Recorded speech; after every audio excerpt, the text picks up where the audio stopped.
ফল না হবে ততদিন পর্যন্ত আমি নিজামুদ্দিন আউলিয়া এই জায়গা থেকে একটা পাও লড়বো না। সুবহানাল্লাহ। এই জায়গা থেকে আমি আর কোথাও যাবো না। নিজামুদ্দিন আউলিয়া যখন এই কথা বললেন, ফরদি শেখ বললেন ঠিক আছে, আমি আপনাকে এখানে রেখে গেলাম। যেই দিন আপনি ওই পাথা গজাবে তখন শুনে রাখবেন, মনে রাখবেন, আপনার ওই যে গাছটার মধ্যে যখন পাতা গজাবে, যখন ফুল পড়বে, তখন আপনি ভেবে নেবেন আল্লাহ আপনার গুনাহ খাতা মাফ করে দিয়েছেন। আপনার গুনাহ খাতা আল্লাহ। যে আদৌ কি সম্ভব একটা মরা গাছের মধ্যে পাতা দেওয়া? আল্লাহ চাইলে সম্ভব, তো এমনি কি সম্ভব? এমনি সম্ভব? আল্লাহ চাইলে তো অবশ্যই সবকিছু সম্ভব। আল্লাহ কোন ফলে কোন সবকিছু হয়ে যায়। তবে এমনি মরা গাছের মধ্যে পাতা গজাতে দেখছেন? কোনদিন দেখছেন? দেখেন নাই। নিজামুদ্দিন আউলিয়া মনে মনে ভাবতে লাগলেন, হায় হায় হায়, আমাকে কি পরীক্ষার মধ্যে উনি পেয়েছেন। মরা গাছে তো কোনো সময় পাতা গজায় না। উনি কি কথা বলেন জান? উনি যেহেতু আল্লাহর মখলুক বান্দা, হতেও পারে, সুবহানাল্লাহ বলে, তিনি মনে ভাবলেন হতেও পারে। তখন নিজামুদ্দিন আউলিয়া বললেন, আপনি আমাকে এই মুহূর্তে কালিমা পড়িয়ে মুসলমান, আমাকে পরিপূর্ণ ইসলাম গ্রহণ করিয়ে আপনি আমাকে বিদায় দেন। সুবহানাল্লাহ বলে। নিজামুদ্দিন আউলিয়া তখন ফরিদুদ্দিন শেখরের কাছ থেকে বায়াত রাসূল গ্রহণ করিয়া এই জায়গার মধ্যে এমন তাওয়াজ্জুহ সৃষ্টি করলেন, এমন মুশাহাদা সৃষ্টি করলেন, এমন আল্লাহ প্রেমিক হয়ে গেলেন। 5 ওয়াক্ত নামাজ পর্যন্ত পড়ে নেই, নামাজের শেষে আল্লাহ পাকের জিকির আজকার করেন। সুবহানাল্লাহ বলি। আল্লাহ পাকের জিকির আজকাল সবসময় করতেই থাকেন। একদিন হঠাৎ করে ওই পাড়া জঙ্গলে একটু দূরে একটি গ্রামের মধ্যে এক মহিলা ছিল, এক মেয়ে ছিল। সেই মেয়ে বিবাহ কোনো হয় নাই। মেয়ে ছিল সুন্দর, রূপসী, অনেক সুন্দর। ওই মেয়ে দুনিয়ার জমি যখন চলাফেরা করতেছিল, তার বাবা মা মারা গিয়েছে, এখন তার কেউ নাই। তাকে একজন ডাকাত, একজন গুন্ডা ভালোবাসতো। সে ওই গুন্ডাকে ভালোবাসতো না, কারণ সে মহিলা ছিল আল্লাহর তাকওয়াবান একজন মহিলা। সুবহানাল্লাহ বলি। সে মহিলা ছিল আল্লাহর তাকওয়াবান মহিলা। ওই মহিলা ওই মেয়ে কি করলো, আল্লাহর দরবারে বলল, আল্লাহ, এখন তো আমার মা বাপ কেউই নাই, এখন যদি সেই গুন্ডা যদি আমাকে এসে একা বাড়িতে পায়, আমাকে এসে দর্শন করবে, আল্লাহ আমার ইজ্জত থাকতে আপনি আমাকে উঠিয়ে নেন। সুবহানাল্লাহ। আল্লাহ পাক রব্বুল আলামিন ওনার কথা গ্রহণ করলেন, ওনার কথা কবুল করলেন। কবুল করার পরে ওই মেয়েকে আল্লাহ পাক দুনিয়া থেকে বিদায় নিয়ে নিলেন।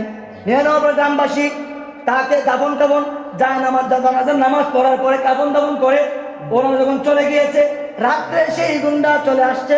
আসার পরে ওই গুন্ডা যখন কবরের পাশে আসছে, যেই জায়গার মধ্যে কবর দেওয়া হয়েছে, এর থেকে কিছু দূরে ওই নিজামুদ্দিন আউলিয়া মুশাহাদা করতেছেন। সুবহানাল্লাহ বলে। যে গাছের মধ্যে, যে গাছের নিচে তিনি বসা ছিলেন, এর একটু দূরেই ওই মহিলাকে দাফন করা হয়েছিল। ওই মহিলাকে দাফন করে চলে গিয়েছে। রাত্রে ওই ছেলে যে ভালোবাসতো, ওই ছেলে এখানের মধ্যে আসছে। সুবহানাল্লাহ। আসার পরে ওই ছেলে যখন কবরের মধ্যে কবর করতেছিল, নিজামুদ্দিন আউলিয়া বলে, কি হয়ে গেল এখানে, কি এমন? মেয়েকে রাইকা গেছে, সে এখানে কি করতে আসছে? যাই একটু দেখি কি করবে। তাকে জিজ্ঞাসা করো, তুমি এখানে কি করতে আসছো? ওই গুন্ডা বল, তুমি এখানে কি করতে আসছো? নিজামুদ্দিন আউলিয়া বলে, তুমি আমাকে জিজ্ঞাসা করতো আমি এখানে কিসের জন্য আসছি? আমি তো এই এলাকার প্রখ্যাত ডাকাত। সুবহানাল্লাহ বলি। সে বলে, তুমি ডাকাত হতে পারো, আমিও তো গুন্ডা, আমিও তো তোমার থেকে কোনো কম। তুমি তোমার কাজ করো, আমি আমার কাজ করবো। তখন নিজামুদ্দিন আউলিয়া বলে, তুমি এখানে কি করতেছো? বলে, আমি যাই করি, আমার কাজ আমি করতেছি, তোমার কাজ তুমি নিয়ে করো, তুমি আমাকে বাধা দিও না। নিজামুদ্দিন আউলিয়া তখন এখান থেকে চলে গেলেন, ওনার জায়গার মধ্যে চলে গেলেন। যাওয়ার পরে দেখলেন ওই যে মেয়েটাকে দাফন করা হয়েছিল, ওই মহিলার সেই কাফনটা খুলে যখন কাজ করতে যখন ইচ্ছা করলো, নিজামুদ্দিন আউলিয়া বললেন, আরে আমি তো অনেক পাপ কাজ করেছি, আজকে একটা ভালো কাজ করেছি।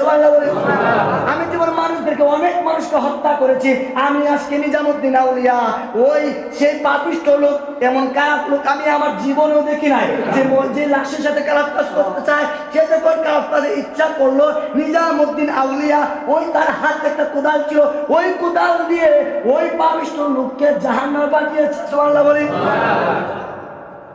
ওই কাজ করার পরে নিজামুদ্দিন আউলিয়া আবার কি করলেন, মহিলাকে বেষ্টন করে আবার তিনি ওই জায়গার মধ্যে রেখে দিলেন। রেখে দেওয়ার পরে আবার তিনি আবার চলে গেলেন।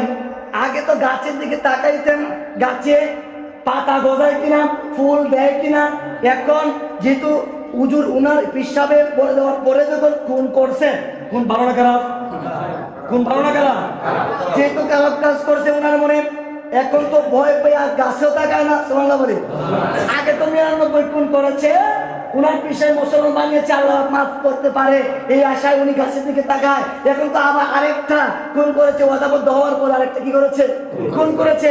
এখন তো আর মাফ পাওয়ার অধিকার। নিজামুদ্দিন আউলিয়া আগে উনি গাছের দিকে তাকাইতেন, এখন আর গাছের দিকে তাকায় না। আরো মুশাহাদা, আরো ইবাদত বেড়ে দিয়েছে। সুবহানাল্লাহ বলে। হঠাৎ করে গঞ্জে শেখর, ফরুদ্দিন গঞ্জে শেখর তিনি যখন চলে আসতেছিলেন, হঠাৎ করে দেখেন